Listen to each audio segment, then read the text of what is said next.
से एक बार हमें आजादी की नई तारीख मिली। आजादी मिली कई संघर्षों के बाद, आजादी मिली कई संघर्षों के बाद। कितनों ने खून बहाया और अपने भारत को कर दिया आजाद। आपके मन में कभी न कभी ये सवाल जरूर आया होगा कि 26 जनवरी को ही गणतंत्र दिवस क्यों मनाया जाता है?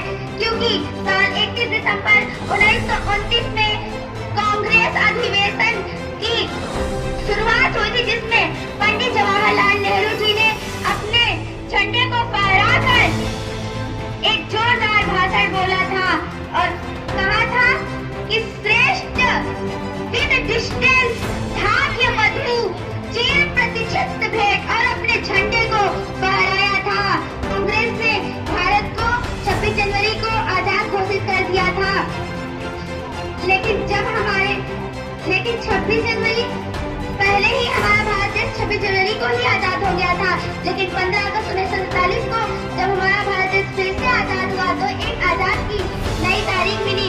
लेकिन कांग्रेस को 26 जनवरी का दिन याद रखने के कारण उस दिन हमारे संविधान को लागू किया था। झंडा फहराया जो 15 अगस्त को झंडा फहराया जाता है और 26 जनवरी को, दोनों दिनों में बहुत बड़ा अंतर है। 15 अगस्त को जब हम झंडा हम लोग फहराते हैं, उनको ऊपर चढ़ाकर फहराते हैं।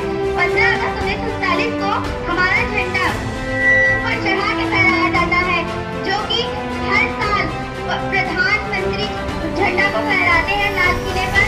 और 26 जनवरी को झंडा ऊपर चढ़ा हुआ होता है, जिसे केवल राष्ट्रपति उसे झंडे को फहराता है।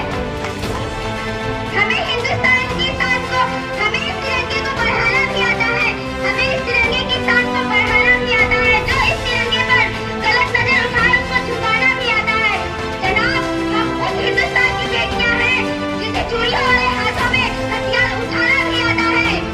बेटियां हिंदुस्तान की शान है, लेकिन कोई उन्हें आगे आने नहीं देता, क्योंकि वो सोचते हैं कि बेटियां 4 दीवारों में बंद रहेंगी।